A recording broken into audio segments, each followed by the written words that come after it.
આ બીજા વેતનની ગાય છે, તાજી વિયાણેલી છે, હાજરમાં અને 7 લીટર દૂધ છે અને નીચે વાસળી છે.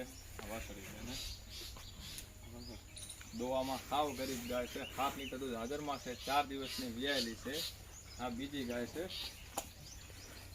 આ પણ બીજા વેતનની ગાય છે, તાજી વિયાણેલી છે, 4 દિવસની વિયાણેલી છે અને હાજરમાં 7 લીટર દૂધ ને નીચે એને વાસળો છે.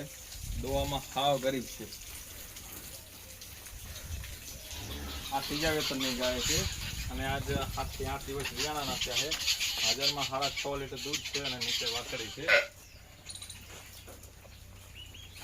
આ પહેલા વેતનની છે અને હાજરમાં 5.5 લીટર દૂધ છે, નીચે વાસળી છે. દોવામાં હાવ ગરીબ છે. આ છે બીજા વેતનની ગાય, 15 દિવસની વિયાણેલી છે, હાજરમાં 6.5 લીટર દૂધ છે. દોવામાં હાવ ગરીબ છે અને નીચે એને રેડલો છે. આ બધા વીડિયા સવારે 7:30 થી 8 વાગ્યાના વીડિયા છે. જેને પણ લેવું હોય એ કોન્ટેક કરો. સાગરભાઈ રબારી, ગામ માનપુરા, તાલુકો દિયોદર, જિલ્લો બનાસકાંઠા. મોબાઈલ નંબર અંદર લખેલો છે, કોન્ટેક કરો.